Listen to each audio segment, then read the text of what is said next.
తెలంగాణ జాగృతి నాయకురాలు కవిత ఈ నెల 25వ తేదీన కొత్త పార్టీ పెడుతున్నటువంటి విషయం మనందరికీ తెలిసిందే.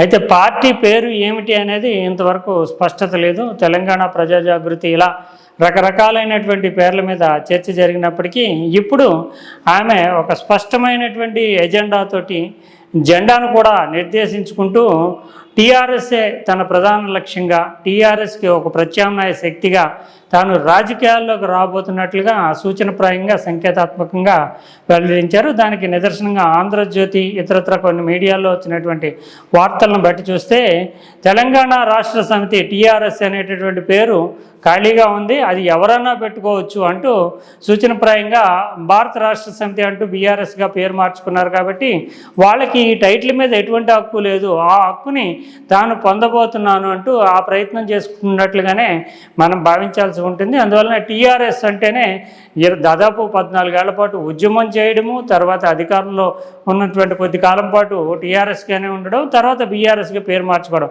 టీఆర్ఎస్ అనగానే ఒక వైబ్ వస్తుంది, అంటే ఒక తెలంగాణ అస్తిత్వం అనేటటువంటి భావన ప్రజల్లో కలుగుతుంది. కాబట్టి ఆ భావాన్ని తాను ఎన్కేష్ చేసుకోవాలి, తాను మాత్రమే తెలంగాణకి వారసురాలని అనే భావన ప్రజల్లో కలిగించడానికి గాను తెలంగాణ జాగృతి నాయకురాలు టీఆర్ఎస్ని కూడా ఇప్పుడు పేర్లలో తన పరిశీలనలో ఉన్నటువంటి పేర్లలో పెట్టారు.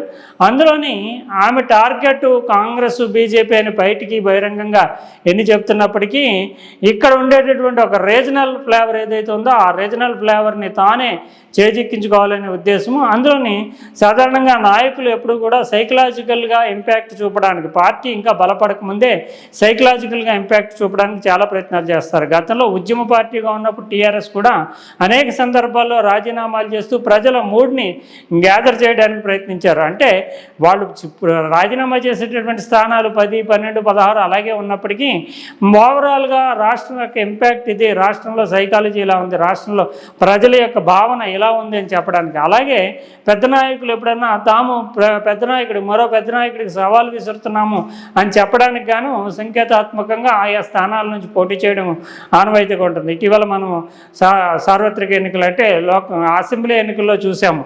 2023లో కామారెడ్డి నుంచి కేసీఆర్ పోటీ చేస్తున్నాడని కామారెడ్డి నుంచే వెళ్ళి ఈయన కూడా పోటీ చేశారు రేవంత్ రెడ్డి. అంటే కేసీఆర్కి తాను ప్రత్యర్థిని, ప్రత్యామ్నాయం తాను అంటూ తెలుపడానికి, నిజానికి అక్కడ నెగ్గుతామా లేదా అనే దానికంటే కూడా పబ్లిక్లో ఆ ఇంపాక్ట్ పంపించడానికి గాను బీఆర్ఎస్ అధినేత అయినటువంటి కేసీఆర్ పోటీ చేసే స్థానం నుంచి రేవంత్ రెడ్డి కూడా పోటీ చేశారు. తర్వాత ఇద్దరు అక్కడ ఓడిపోవడం జరిగింది. అయితే ఇది ఒక సింబాలిక్ చేశారు. అలాగే వారణాసిలో ప్రధానమంత్రి నరేంద్ర మోడీ పోటీ చేస్తున్నారంటే అరవింద్ కేజ్రీవాల్ అక్కడికి వెళ్ళి పోటీ చేయడం ద్వారా తాను ప్రధానమంత్రి స్థాయి వ్యక్తిని, పోటీ పడేటటువంటి వ్యక్తిని అనేటటువంటి ఇంపాక్ట్ క్రియేట్ చేయడానికి.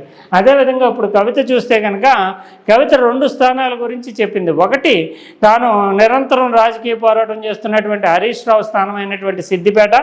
2, తమ పార్టీ అంటే నిన్న మొన్నటి వరకు తమ పార్టీగా ఉండేటటువంటి బీఆర్ఎస్ అధినేత కేసీఆర్ ప్రాతినిధ్యం వహిస్తున్నటువంటి గజ్వేలు. ఈ 2 స్థానాల మీద తన చూపు ఉంది అంటే తద్వారా ఆమె స్పష్టమైనటువంటి సంకేతం ఇస్తున్నారు. వీళ్ళిద్దరిని హెడ్స్ కింద, అంటే నిజానికి కేసీఆర్ పార్టీ అధినేత, ఆ తర్వాత స్థానంలో అంటే ప్రజాదరణ విషయంలో హరీష్ రావుకి చాలా మొగ్గు ఉంటుంది. కాబట్టి హరీష్ రావునే ఆమె సైకలాజికల్గా చాలా కాలంగా టార్గెట్ చేస్తున్నారు.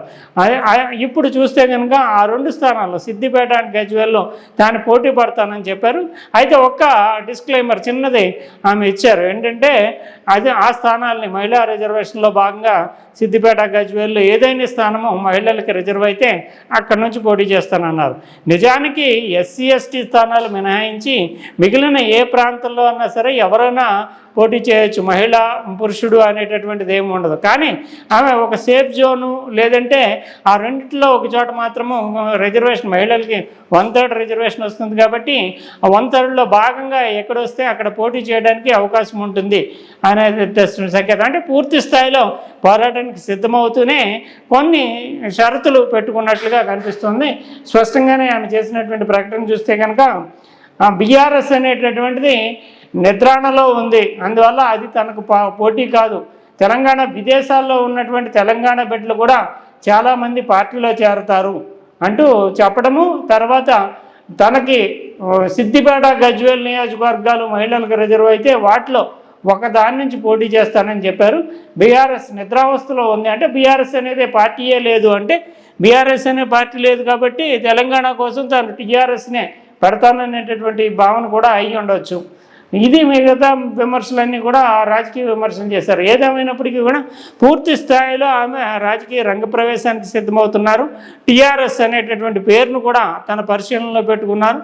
ఇంకోవైపు ఇద్దరు ప్రధానమైనటువంటి నాయకులైనటువంటి కేసీఆర్, హరీష్ రావులు స్థానాల మీద తన దృష్టి ఉన్నట్లుగా కూడా ఈ ప్రకటన ద్వారా స్పష్టమవుతోంది.